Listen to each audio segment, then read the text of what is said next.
The desert, they say, keeps its own counsel, a silent confidant to 1,000 forgotten heartbreaks. But some secrets, even the dust cannot fully consume. In the skeletal embrace of the San Juan Mountains, where the wind whispers through ancient piñons like a lament, there lay a story not of gold or blood, but of a love as enduring and as fractured as the very stone it was built upon. Elias Vance knew the desert's stoic silence, for his own heart had mirrored it for 20 years. He was a man carved from the land itself, weathered, unyielding, yet bearing the invisible scars of a profound loss. It was 1888, and the relentless sun bleached the bones of promises made long ago. Elias, now well into his twilight years, lived in a solitude so complete it felt like another inhabitant of his small isolated cabin. His days were a rhythmic dance of survival, tending a meager garden, mending fences that always seemed to fray, and watching the horizon for a future that never arrived.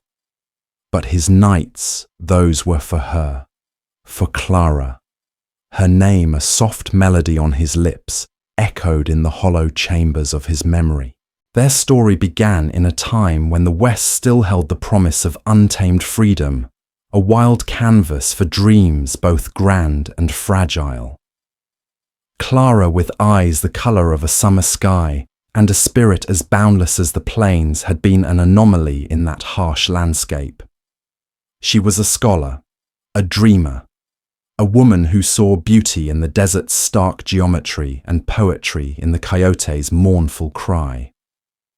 Elias, then, a young hardened prospector, had stumbled upon her like a rare wildflower blooming in a crevice of rock, unexpected, vibrant, utterly captivating.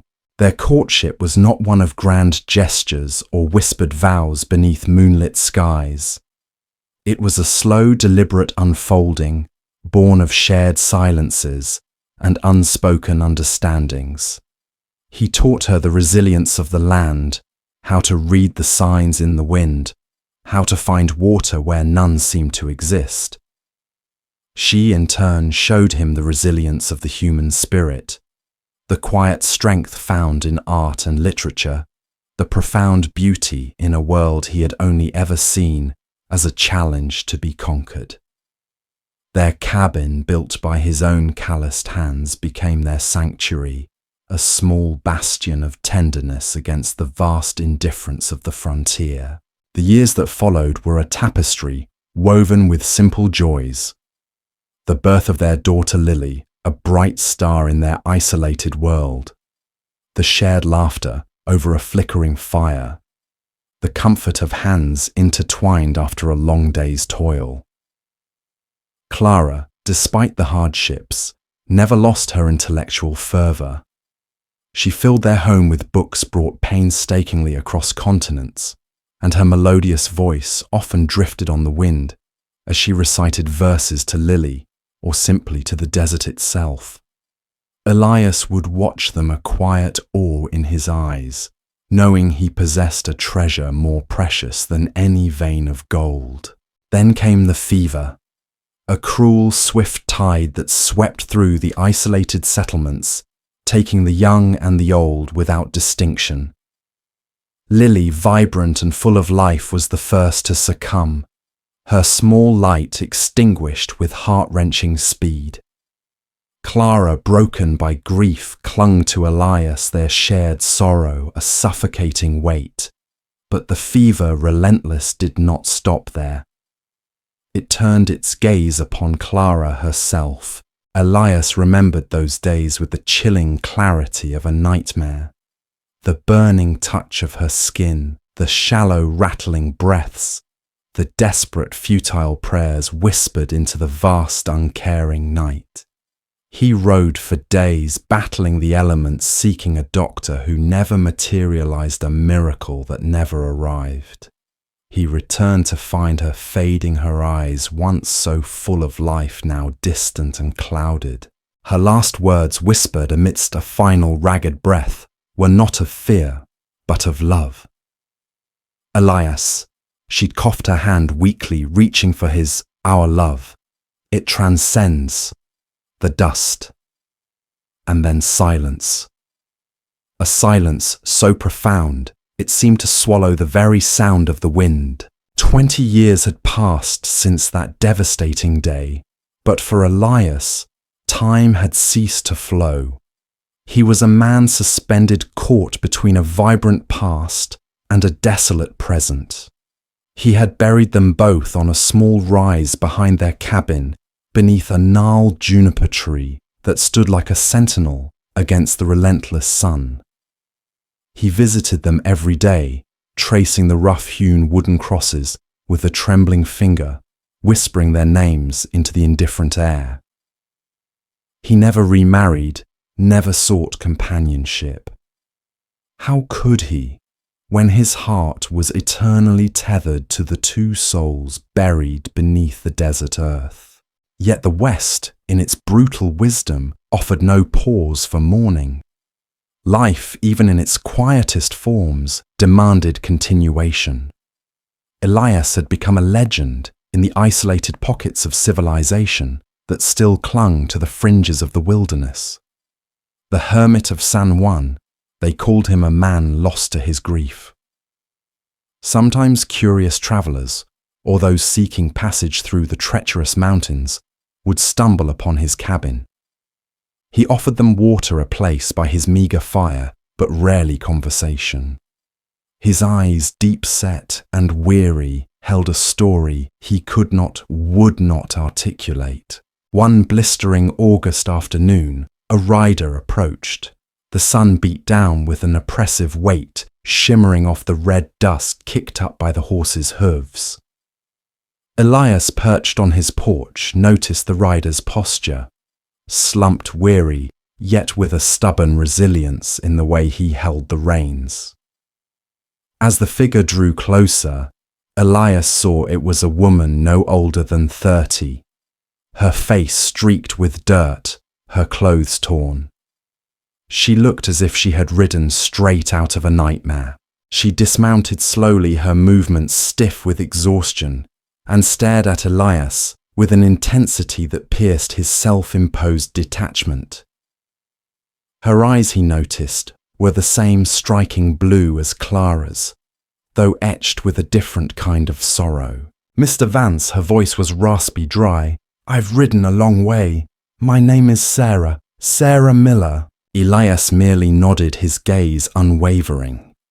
He offered her a dipper of cool well water, which she drank greedily, wiping her mouth with the back of her hand.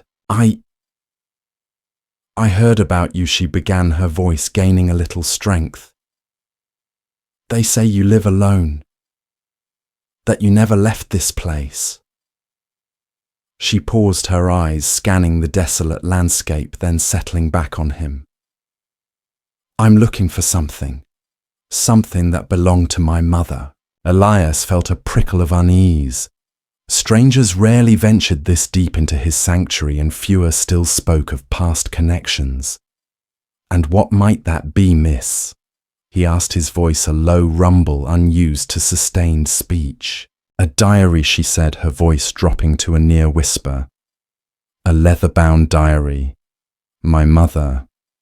Her name was Eliza Thorne." The name hung in the air, a phantom limb suddenly rematerializing. Eliza Thorne. Elias felt a cold dread creep into his heart. Eliza, a woman from his distant past, a fleeting shadow from the time before Clara, a painful memory he had buried beneath layers of grief and solitude. "I don't know any Eliza." Elias lied, his voice flat, betraying nothing. He had mastered the art of impassivity. Sarah's gaze sharpened. "She spoke of you, of a time before. She said you knew this land better than anyone, and that you were a man who kept his word." Her eyes pleaded with him. "Please, Mr. Vance, it's all I have left of her. She passed just last month." Elias turned away, his gaze fixed on the distant mountains, their peaks a harsh, indifferent silhouette against the setting sun. He remembered Eliza, a spirited, ambitious woman who had tried to tame a small patch of this land, only to be defeated by its unforgiving nature. He remembered a brief, desperate affair in a time of profound loneliness, before Clara had arrived, a dalliance he had convinced himself meant nothing. But Eliza had been a woman of deep feelings, and he had learned much too late the quiet devastation he had wrought. He had promised her once when she was leaving, broken and defeated, that he would look after a small box of her belongings, a few cherished items she couldn't carry on her arduous journey back east. Among them, she'd mentioned, was a journal. He had tucked the box away in the forgotten corner of his shed, a dusty relic of a life he had purposefully erased. The sun dipped below the horizon, painting the sky in fiery hues of orange and purple. The air grew cool, and the desert's nocturnal symphony began. The rustle of unseen creatures, the distant howl of a coyote. Sarah, sensing his internal struggle, remained silent, patiently waiting. Finally, Elias sighed, a long, weary exhalation that seemed to carry the weight of decades. There might be a box, he conceded, his voice barely audible. In the old shed, Sarah's face, etched with fatigue, brightened with a flicker of hope. Can I see it?" He led her to the rickety leaning shed behind his cabin. The air inside was thick with dust and the smell of old wood. He rummaged through forgotten tools, rusted mining equipment, and faded canvases until his hand brushed against a small metal-bound trunk, tucked beneath a pile of old tarps. He pulled it out, coughing from the dust it disturbed. Sarah knelt, her hands trembling as she unlatched the rusty clasps. Inside, nestled among a few yellowed photographs and a small tarnished silver locket, was a leather-bound journal, its cover worn smooth with age. She picked it up reverently, her fingers tracing the faded script on the cover. "This is it," she whispered, tears welling in her eyes. My mother's hand. As she held the diary, a small dried flower pressed between its pages fluttered to the dusty floor. It was a desert marigold, a hardy bloom that thrived in the harshest conditions. Elias felt a jolt, a memory piercing through the fog of his grief. Clara had loved those flowers. She had often pressed them in her own book, symbols of enduring beauty in a rugged land. Sarah opened the diary, her eyes scanning the familiar handwriting. As she read, a strange expression crossed her face, a mix of recognition and dawning comprehension. She looked up at Elias, her blue eyes, so like Clara's, now filled with a different kind of sorrow, a new understanding. "She wrote about you." "Mr. Vance," Sarah said, her voice soft, laced with an unexpected tenderness. "She wrote about your kindness, about how you helped her, about her regret." Elias remained silent, a knot tightening in his chest. He prepared himself for accusations, for the bitter taste of a past mistake revisited. But Sarah continued, her voice breaking slightly. "She wrote that she never stopped loving you. Not truly, even after she left. But she also wrote about Clara." Elias flinched. The name spoken by a stranger was a raw wound. "She wrote about how you changed when Clara came into your life." Sarah explained, her gaze compassionate. "How you found a different kind of peace. She said she saw it even from afar, how devoted you were. And she said, she knew she could never give you that kind of happiness." Sarah paused, her voice a fragile whisper. "She wrote that she understood why you chose Clara, and that she hoped you found the joy you deserved, The words hung in the air, transforming the dusty shed into a chamber of ghosts. Elias felt a profound tremor run through him, a seismic shift in the landscape of his memory. He had carried the guilt of Eliza's abandonment like a silent burden, believing he had broken her heart, that he had been nothing but a callous figure in her life. To hear that she had understood, that she had wished him well, was a revelation that shook the very foundations of his solitary existence. He thought of Clara's gentle spirit, her boundless compassion. It was a compassion so vast it seemed that it had even touched Eliza, a woman she had never met, through the simple purity of Elias's love for her. Sarah closed the diary, holding it close to her chest. My mother. She lived a hard life after she left here, but she always remembered this place, and she always spoke of you with reverence. She hesitated, then met his gaze. She never had another love like the one she had for you, Mr. Vance, and she lived with that understanding. A tear unbidden escaped Elias's weathered eye, tracing a path through the dust on his cheek. It was not a tear of sorrow, but of release. The weight he had carried for so long, the silent accusation he had harbored against himself, began to lift. He saw now that the tapestry of his past was far more intricate, woven with threads of sacrifice and understanding he had never perceived. He looked at Sarah, truly looked at her, and saw not just Eliza's daughter, but a connection to a deeper, more complicated history. Your mother was a good woman, Sarah. He said, his voice thick with emotion. A strong woman. Sarah nodded, a small, sad smile touching her lips. She was. And I think she found peace knowing that you found yours. Even if it wasn't with her, the moon, a pale sliver in the vast desert sky, began its ascent. A cool breeze stirred, carrying the scent of sage and damp earth. Elias stood, a new kind of quiet settling over him. It was not the oppressive silence of grief, but the reflective stillness of acceptance. You'll stay the night, Elias stated, not as a question, but as a quiet declaration. It's too dangerous to travel now. Sarah, weary, but with a newfound lightness in her step, nodded gratefully. Thank you, Mr. Vance. That night, Elias sat by the fire watching Sarah read from her mother's diary. He listened to the rustle of the pages, the faint murmur of her voice, and for the first time in 20 years, the silence in his cabin did not feel empty.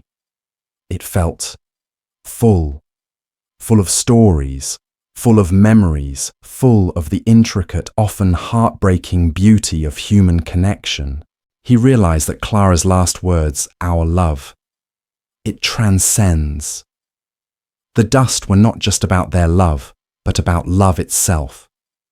It transcended time, transcended physical presence, and even transcended the boundaries of earthly relationships. Eliza's enduring affection, Clara's selfless understanding, these were testaments to a love that in its purest form sought only the well-being and happiness of the beloved, even if it meant stepping aside.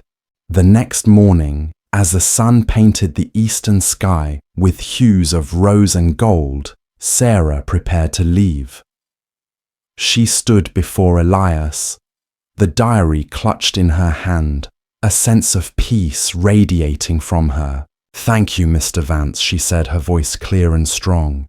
You've given me more than a diary. You've given me a piece of understanding about my mother and about love. Elias nodded, a faint, almost imperceptible smile touching his lips.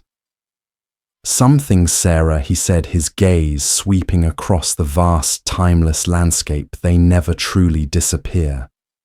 They just change form, like the dust carried on the wind settling in new places. He watched her ride away, a solitary figure against the vast expanse of the desert. He watched until she was just a speck, then until she was gone entirely. He returned to his cabin, the familiar ache in his heart still present, but now accompanied by a new gentle warmth. The ghosts of his past had not vanished, but they had transformed. They were no longer spectres of regret, but silent companions, whispering tales of enduring affection and the profound, complicated beauty of the human heart, even in the most desolate of places. The story nook had found a new chapter, not just in the annals of the West, but in the quiet, redemptive solitude of Elias Vance.